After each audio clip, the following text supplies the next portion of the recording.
네, 보라카이는 지금 이제 가장 더운 필리핀의 여름이 이제 끝나가고 있고요. 이제 우기로 접어들려고 해요. 아직 우기는 안 왔습니다. 그래서 굉장히 좋은 날씨와 또 선선한 바람이 많이 불고 있어요. 이거 화이트 비치에서는요.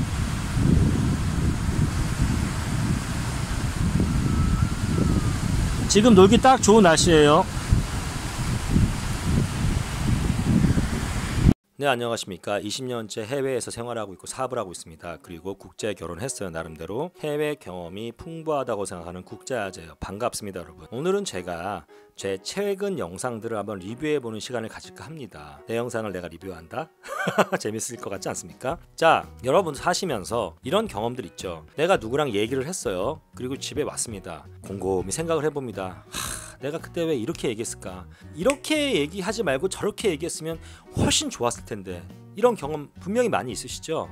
내가 왜 그때 이렇게 세게 얘기했을까? 좀 그 친구한테 미안해. 좀 부드럽게 얘기할 걸. 아니면 혹은 내가 왜 이렇게 부드럽게 얘기했을까? 정말 좀 더 세게 얘기하고 강하게 표현해도 될 걸. 이런 식으로 저는요, 제가 유튜버 아닙니까? 제 모든 영상에서 그러한 아쉬움과 후회가 남습니다. 100%. 저의 영상을 나중에 보면서 그때 이렇게 얘기했으면 시청자분들이 좀 더 쉽게 내 의도를 더 정확하게 강하게 받아들이고 판단하시고 느꼈을 텐데, 이런 아쉬움이요. 그래서 오늘은 제 최근 영상들이, 왜냐면 모든 영상이 다 그런 건 아닌데 요즘에 조금 몇 개 영상이 반응이 괜찮았고요. 많은 조회수가 나오고 또 댓글도 많이 나왔어요. 그래서 제가 그 댓글들을 읽으면서 좀 전에 말했던 그런 아쉬움들, 이런 게 남는 거를 여러분들과 좀 소통을 해볼까 합니다. 저는요, 늘 몇 번 제가 영상에서 말씀드렸는데 저는 악플은 아예 신경을 안 써요. 그냥 무시합니다. 그런데 제가 이렇게 은근히 되게 신경 쓰이는 댓글이 뭐냐면, 제 영상을 제대로 이해를 못하신 분이거나 아니면 띄엄띄엄 보신 분들이 자신만의 로직을 가지고, 악플은 아니에요. 악플은 아닌데 이러쿵저러쿵 막 길게 막 성의껏 제 영상을 까거나 제 생각에 반대되는 의견을 말씀하시는 분인데, 저는 제가 늘 말씀드려요. 반대되는 의견 좋다고. 근데 제 영상을 제대로 이해를 하신 다음에 반대를 하시면 괜찮은데 전혀 다르게 이해를 하시거나 제대로 이해를 못 하시면서 자신의 이론을 가지고 막 저한테 이렇게 말씀하시는 분들은 제 성격상 그냥 못 넘어가요. 그래가지고 제가 답글을 이런 식으로 달기도 합니다. 제 영상을 제대로 보셨나요? 아니면 제대로 이해 못 하신 것 같은데, 이럴 수도 있고요. 한 서너 번 정도 그런 분이랑 이렇게 댓글 답글로 막 싸운 적도 있어요. 근데 그것도 사실은 좀 후회가 되더라고요. 시간이 지나면 내가 왜 이 사람이랑 이렇게 싸웠을까, 댓글로다가 그냥 냅둘 걸. 어찌됐건, 자, 제가 최근 영상에 대해서 이렇게 좀 그런 아쉬운 부분들을 조금 제가 리뷰를 해볼게요. 제가 최근 영상에 이런 거 올린 적 있어요. 유튜버나 블로거들이 이렇게 어느 맛집이나 뭐 리뷰를 할 때 거기에 음식값, 만약에 맛집을 리뷰할 때 음식값 정도를 공짜로죠. 그러니까 협찬을 받는 것이 그렇게 나쁜 게 아닌 것 같다, 내 생각에는.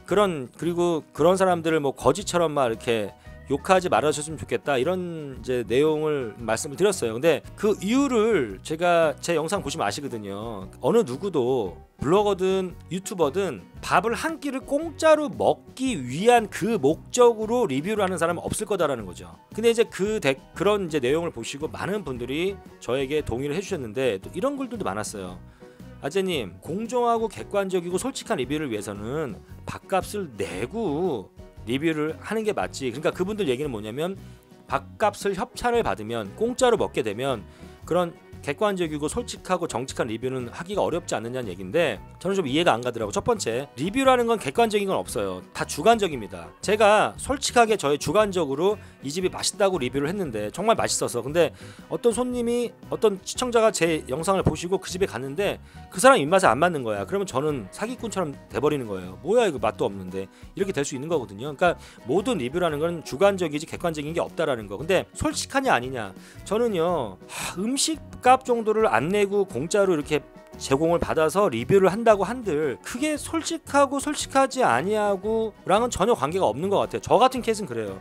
제가 만약에, 첫 번째 왜 그러냐면, 다시 한번 말씀드리면, 저 같은 경우는 제가 이미 과거에 몇 번을 가서 그 집에서 맛있게 먹었던 집인데, 이미 나한테는 검증이 된 집인데, 그 집의 음식을 시청자분들께 소개하고 싶은 욕심이 생긴 거죠. 마음이 생긴 거고, 그렇게 됐을 때는 뭐 저도 좋은 컨텐츠를 만들어서 시청자분들께 맛집을 소개해서 좋은 거고, 시청자분들도 그 맛집을 하나 알게 돼서 정보를 얻어서 좋은 거고, 그 업소 입장에서도 홍보가 돼서 좋은 거고, 이게 다 삼박자가 맞아 떨어지고 이게 또 일 아닙니까? 제가 뭐 진짜 그 집에 만약 감자탕을 맛있게 먹었어, 감자탕 몇 번 먹었는데 그걸 또 먹으러 가서 공짜로 아니란 얘기죠. 그랬을 때 그 정도의 협찬을 받는 거는 왜 나쁘냐. 근데 만약에 제가요, 뭐 그런 경우 거의 없는데 처음 가는 집이에요. 뭐 예를 들어서 누가 저한테 추천을 했어, 이 집 되게 맛있는데 한번 아재님 리뷰할 만한 가치가 있습니다 라고 갔는데, 그래서 제가 촬영 협조를 얻어야 될 거 아닙니까? 도촬을 할 수는 없잖아요. 그래서 거기 매니저나 뭐 사장님이나 이런 분들을 만나서 협조를 얻고, 내가 이런 유튜버인데 누가 이렇게 추천해 줬다, 그래서 지금 리뷰를 하고 싶은데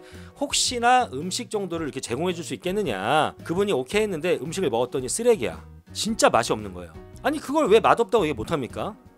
아니 그거를 저는 얻어 먹었다고 생각 안 하거든요. 그건 제 일인 거고, 아까 말했지만 윈윈윈 그런 작업인 거고요. 그래서 아니 그거를 얻어 먹었다 하더라도 맛이 없는 건 맛이 없다라고 얘기를 해야지, 그거를 제가 뭐 음식을 제공을 받았다 그래서 맛없는 거를 제가 맛있다고 얘기할 수는 없는 거잖아요. 그래서 저는 그렇게 쓰신 분들이 참 잘 그 부분이 이해가 잘 안 가더라고요. 그러니까 음식 정도를 무료로 제공받았다 그래서 그것이 솔직하고 정직한 리뷰에 영향을 전혀 미칠 것 같지는 않거든요. 근데 문제는 이제 거긴 동의합니다. 그러니까 블로거 막 파워 블로거 이런 사람들이, 막 파워 유튜버 이런 사람들이 마치 무슨 뭐 자기가 대단한 사람인 양 굉장히 거만을 떨면서 야 너 나한테 돈 받으려고 그랬어? 뭐 내가 여기 너 리뷰해 주는데 넌 진짜 뭐 이런 태도라면, 그런 태도를 갖고 있는 유튜버나 파워블로거는 아무리 파워블로거라도 싸가지가 없는 거죠. 저는 이제 그런 거는 문제가 있다고 생각하지만, 그 음식을 좀 제공받았기로서니, 뭐를 좀 무료로 제공을 받았기로서니 그게 정말 아니면 아니다라고 얘기할 수 있는 게 맞는 거죠. 그게 저는 전혀 영향을 미칠 것 같지 않습니다라고 저의 개인적인 생각을 좀 말씀드리고 싶습니다. 자, 두 번째는요, 제가 그 페미니즘에 대한 얘기를 한번 처음 이렇게 다뤘어요. 그래서 요즘에 한국 남자들이 그런 그 한국 여자들의 어떤 김치녀 그리고 된장녀 그리고 이런 왜곡된 페미니스트들 때문에 오히려 국제연애, 국제결혼 쪽으로 눈을 많이 돌린다라는 얘기를 했습니다. 근데 이제 거기에 그 가성비란 얘기를 했거든요. 그러니까 좀 가성비란 단어 자체가 좀 여자분들인 것 같은데 마음에 좀 안 드셨나 봐요. 근데 그 가성비라는 단어는 물론 경제 용어긴 하나 사실은 사람한테 대비할 수 있다고 생각하거든요. 예를 들어서 저는요, 어떤 직원이 있어요. 근데 그 직원이 배달직 아르바이트생이에요. 제가 사장인데 야, 이 친구가 배달만 잘하는 게 아니라 와 서빙도 잘해. 막 바쁠 때는 막 서빙비 지원을 해줘. 배달비 알바비 받으면서. 근데 이 친구가 기계공학과를 나와가지고요, 웬만한 기계도 잘 봐요. 그래서 이 식당에 이런데 뭔가 기계가 망가지면 또 딱 보고 대충 심하게 망가진 게 아니면 또 딱 고쳐주네. 이런 거 되게 고맙잖아요. 되게 운 좋은 럭키한 그런 알바생이 들어왔는데 사장님이 저 친구 가성비가 진짜 좋아. 나는 배달 알바생으로 뽑았는데 홀서빙도 잘하고 그다음에 인격도 되게 좋고 착하고 얘가, 그리고 또 무슨 식당에 어떤 여러 가지 기계나 이런 게 망가졌을 때 또 그런 것도 잘 고쳐. 가성비 좋아라고 말을 할 수 있잖아요. 그래서 여러분들이 좀 그거를 이제 뭐 사람한테 가성비라는 단어를 써서 특히 여자한테 뭐 불쾌하셨다면 죄송하지만 좀 이렇게 귀엽게 봐주셨으면 좋겠다라는 말씀을 드리고 싶고, 그 다음에 제가 늘 모든 한국 여자들이 다 그런 건 아니다라고 생각하지만, 제가 제 과거도 오픈했잖아요. 제가 이런 국제 연애 경험도 좀 있고, 그리고 실제적으로 많은 국제 연애를 해본 사람들이거나 국제 결혼하신 분들은 그 부분에 가성비 부분에서 대부분 다 저한테 동의하시잖아요. 사실상 한국 여성분들이 다 그런 건 아니지만 한국 남자들한테 거는 기대가, 요구가 좀 다른 나라 여자들보다 높다라는 거는 그건 맞는 것 같아요, 솔직하게. 그래서 그렇게 좀 설명을 드리고 싶었고, 또 하나 제가 뭐 내가 싫어했던 중국어 있잖아요. 뭐 메이빰파 방법이 없어, 그다음 차부도 비슷하다, 그리고 워부관 내일이 아니다, none of my business, 그 세 가지 그 언어를 내가 싫어했다라고 얘기를 했어요. 중국 살면서 듣기 싫어했다. 근데 조선족 분들인 것 같기도 하고 좀 어떻게 얘기를 했냐면, 우리 아재님 그거에 대한 기본적인 의미를 잘 모르시는 것 같다. 아니 제가 그 지금 말씀드렸던 것처럼 제 영상에 분명히 밝혔어요. 메요 빰파는 방법이 없다, 노웨이 방법이 없다는 뜻이고, 차부도어는 비슷하다, 차이가 없다, 이게 기본 의미거든요. 세 번째 워부관은 내일이 아니다, none of my business, 이게 기본적인 의미인데 정말로 방법이 없을 때 방법이 없다라고 쓰이거나 정말 비슷할 때 비슷하다고 차부도어가 쓰이거나 이런 건 상관이 없는데, 중국 사람들이 매일 방법이 있는데 그냥 좀 안일하게 메이빰파 이렇게 방법이 없다 이럴 때 제가 듣기 싫었고, 어떤 비즈니스 하거나 이럴 때 정말 차이가 엄청 나는데 어떤 그런 상황을 모면하려고 차부두어 이렇게 얘기하는 경우도 많다. 이제 그런 상황에서 듣기 싫다라고 얘기한 거라고 분명히 말씀드렸는데 되게 많은 댓글에 뭐 차부두어 메이반파 뭐 워부간의 원래 의미조차 잘 당신 모르는 것 같다. 그리고 이런 말도 있어요. 그러니까 이 의미가 되게 여러 의미가 있다라는 건데 알아요. 저도 왜 한국말도 왜 같은 단어 같은 표현이지만 상황에 따라서 의미가 좀 달라질 때가 있잖아요. 제가 알죠 그거를. 근데 그분들은 또 영상을 제대로 안 본 것 같아요. 내가 그런 말의 기본적 의미를 모르거나 아니면 중국어나 뭐 이런 언어의 같은 표현이지만 상황에 따라 다르게 쓰인다라는 그런 걸 몰라서 제가 그 영상을 올렸겠습니까? 그냥 이런 상황에 메이반파, 차부두어, 워부관 방법 없어 비슷하지 않니? 뭐 나는 내 일이 아니잖아. 이럴 때 쓰였을 때 참 제가 듣기 싫었다라는 그 영상이었습니다, 여러분들. 예, 그리고 또 하나, 뭐 우리가 미국이냐 중국이냐, 뭐 미중 무역 전쟁을 할 때 어디에 줄을 서야 될까라는 이제 영상을 또 올렸어요. 이 영상도 굉장히 많은 분이 봐주셨는데 어떤 분이 댓글에 이렇게 쓰셨습니다. 참 약한 나라라 되게 불쌍하다. 이렇게 중국 분이신지 아니면 한국 분이신지 잘 모르겠어요.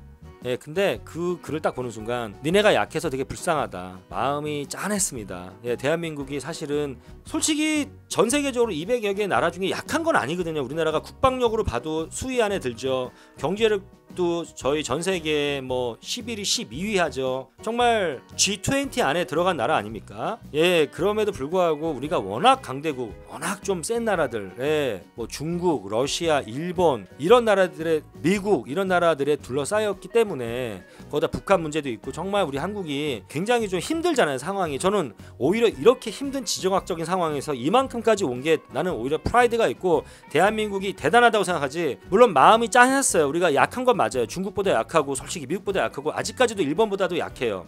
어떤 뭐 인정하고 싶지 않지만 경제력도 그렇고 어떤 국제 입김도 외교력도 그렇고 일본보다 약한 건 사실입니다만 뭐 러시아보다도 아직까지는 뭐 군사력이나 약하죠. 근데 제가 이 글을 쓰신 분이 만약에 중국 사람이라면 제가 보기엔 중국 분인 것 같은데 그래요 약합니다. 그러나 절대로 나는 단 한 번도 제가 중국에 살면서도 지금도요 나보고 너 중국 국적 할래? 그러면 저는 전혀 중국 사람이 될 마음이 없습니다. 저는 우리 한국이 약해도 약해서 이렇게 눈치를 보고 중국 눈치 보고 미국 눈치 보고 정말 어디 줄을 대야 될까 우왕좌왕하고 머리가 뽀개져도 나는 대한민국 사람이고 싶지 중국 사람이 되고 싶지는 않습니다. 중국의 국적을 갖고 싶은 마음 눈꽃만큼 1도 없습니다. 만약에 나보고 누군가 국적을 만약에 우리 국제아재님이 원하는 국적 하나 줄게 그러면 솔직히 미국 국적은 저 여러분들 저 욕하지 마십시오. 미국 국적은 망설여 볼 것 같아요. 진짜 이 미국 국적이라는 게요. 제가 나중에 한번 미국에 대한 얘기도 하겠지만 진짜 이 아메리칸 이 내셔널리티가 아메리카라는 게 유나이티드 스테이트 아메리카라는 게 얼마나 파워풀한 건지 전 세계에서 이거는 진짜 여러분들